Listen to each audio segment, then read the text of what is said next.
Families in Action, my EAP presents Water Cooler Wednesdays. This week we're going to be talking about working from home, how we can make it fun and interesting. We've been talking a lot about how we have to have a designated workspace. What we don't really elaborate on is that this workspace does not have to be stationary.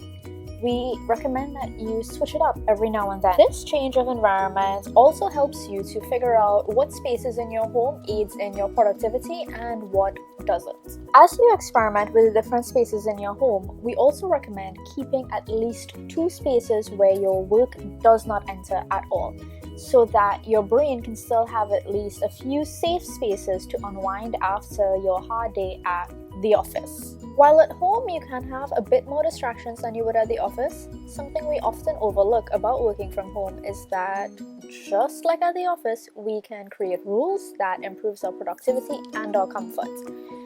So some offices, or rather most offices, have a no headphones rule or a no music at our desks rule. When we're at home, those rules don't necessarily apply unless we want them to. So if you want to blast your soca music, your dancehall, whatever your preference, loudly at your desk because it helps to keep you motivated and upbeat, you can go right on ahead and do that.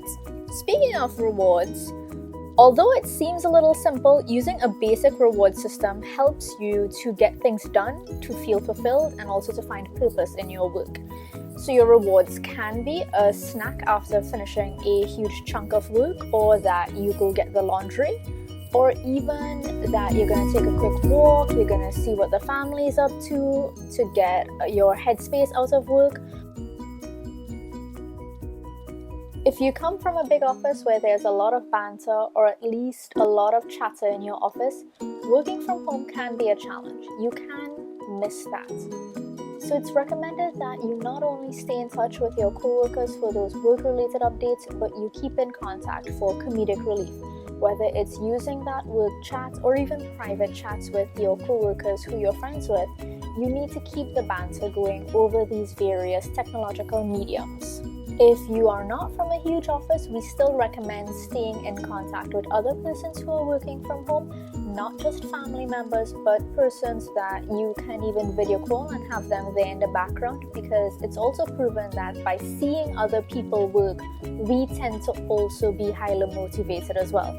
It's almost as if you were going to go take a test and then you found out that you weren't the only one that didn't study for the test. It gives you that sense of comfort that you're not the only one. So we do recommend keeping in contact with someone.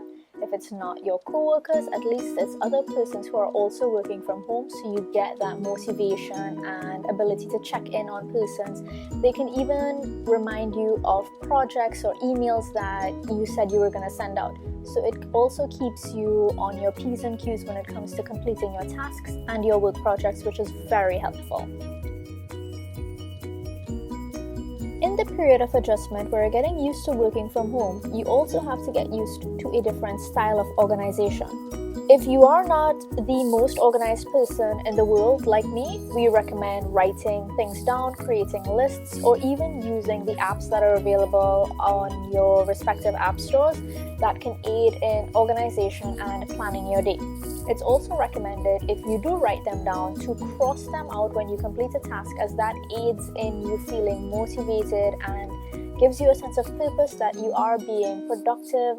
If you're a person that's working at a desk for 7 to 8 hours a day, you're building up a lot of tension in specific areas of your body. Your wrists, your neck, your back. And a pro from working at home is that you don't feel as awkward as you usually would if you were to crack your back at the office or get up and take a stretch. Thanks for tuning in to our very first Water Cooler Wednesdays.